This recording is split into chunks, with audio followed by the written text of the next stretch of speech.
Here's how to find great tenants, how to look after them, and how to make sure that you remain legally compliant throughout the entire process. Now, it's worth noting at the beginning here that you don't have to do this yourself. You could go away and use a letting agent to help with some of this process, but I personally think it's incredibly important as a landlord that you understand at least what that process is. Now, first and foremost, my name is Steve Doran. A little bit about me. I've been a landlord for the last 18, 19 years, getting that long that I'm losing count now, so a little while. And we've also got a lettings agency as well, so I know a fair bit about finding tenants, looking after tenants, and also looking after yourself and making sure that you stay legally compliant in the process. So when you're looking for a tenant, what you're really looking to do is create a home for somebody.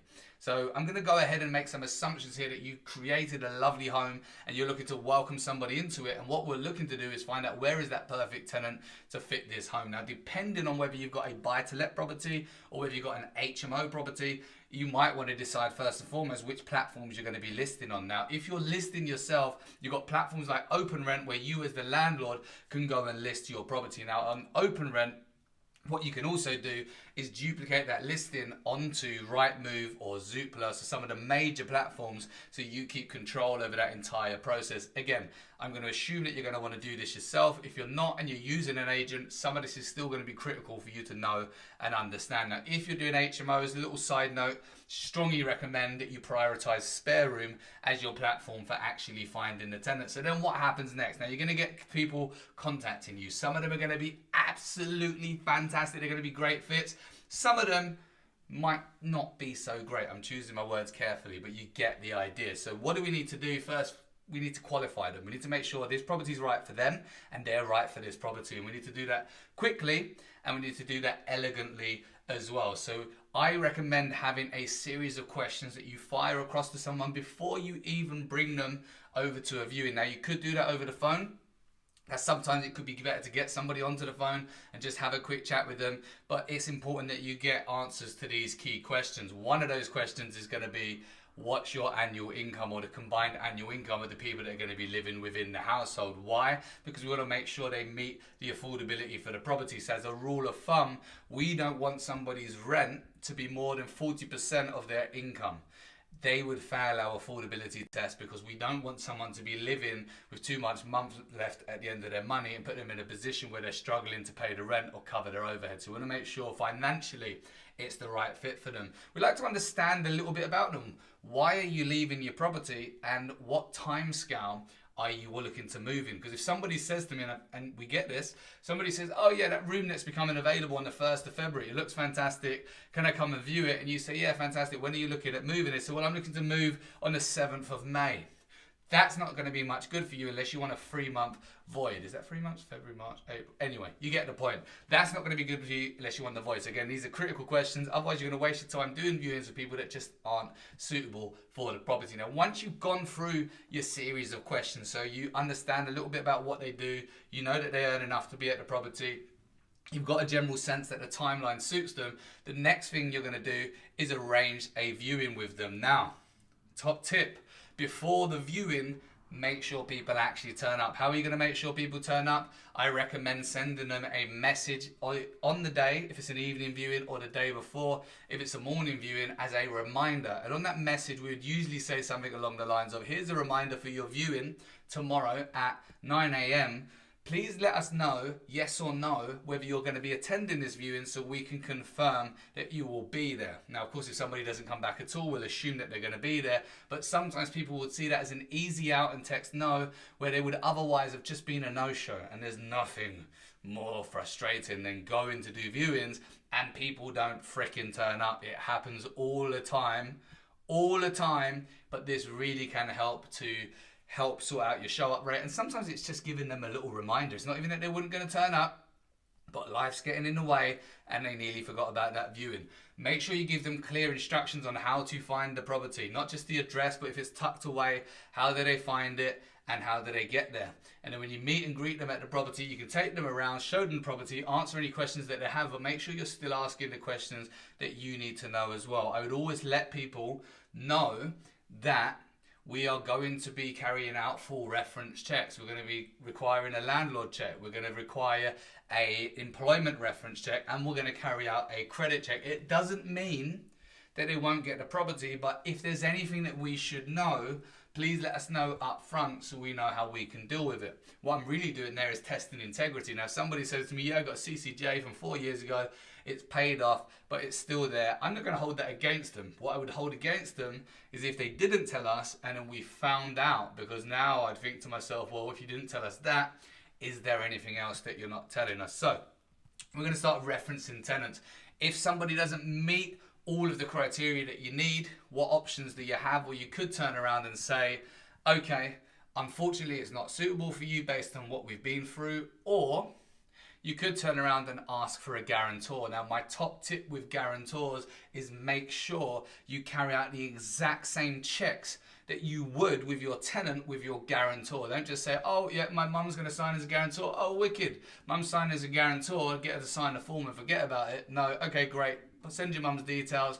We'll carry out our reference checks on mum. We want to make sure that she'll be able to afford to cover those bills if you couldn't. So different types of guarantor. You can have an unlimited guarantee or a limited guarantee, deed of guarantee, and that's something that you'd agree with the guarantor up front. Unlimited basically means you could pursue them for absolutely any amount of cash that's owed, and a limited would be limited to the amount that's going to be owed as well. So that's guarantor. Now, usually we'd use a platform for things like referencing. We use one called Letting Ref in our private lettings business. That's our own portfolio that we manage. And Letting Ref will basically send out a message to the employer, and in that reference we'll say, can you confirm that they earn what they said they're earning, that they've worked in the company for as long as they're saying, that they've got a permanent contract, and basically we're asking them to corroborate the story of the person. Now, things to look out for with employment referencing, believe me, you see it all. Things to look out for is if somebody says that they work for the NHS,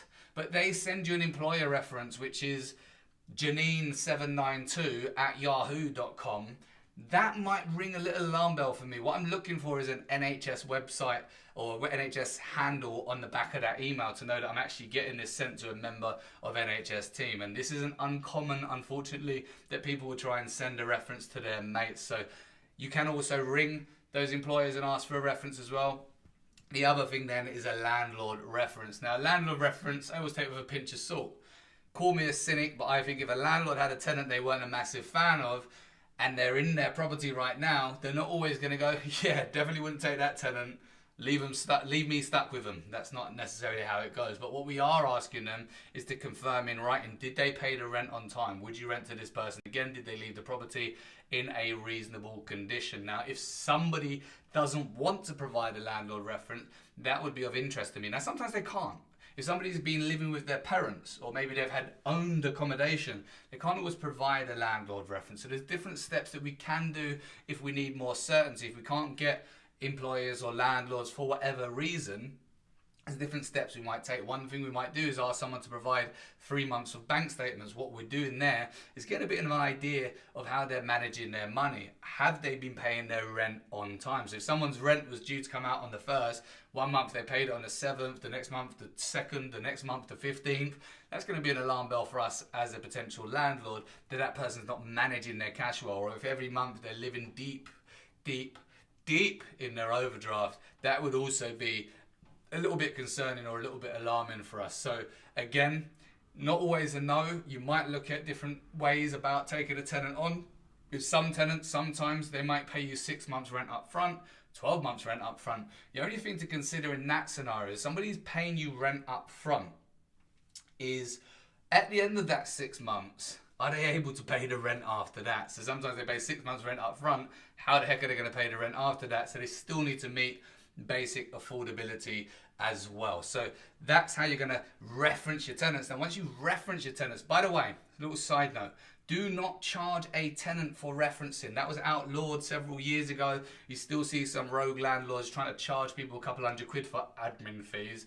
Absolutely not. Completely illegal. Don't do that. There's no charge to any of this. By the way, there's no real charge to you. I think you pay £10 or thereabouts for the reference, the credit reference, but the employer's reference, the landlord reference, that stuff is pretty much free. So that's all good to go.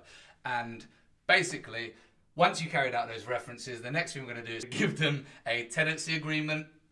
Ask them to go through it, check that they're happy with it, and sign the tenancy agreement. We'll take a holding deposit. Now, a holding deposit in simple terms, is generally about a week's rent. Now, don't take too big of a holding deposit because legally you're not allowed. A week's rent is fine, is perfect. So we take a week's rent as a holding deposit. Let me go through the laws. Remember, this is how you stay compliant. Once you take a holding deposit, you must remove that property and stop marketing it. You must stop doing viewings. So make sure you're pretty certain before you do a holding deposit. You could start referencing a couple of different tenants to get an idea if they're suitable.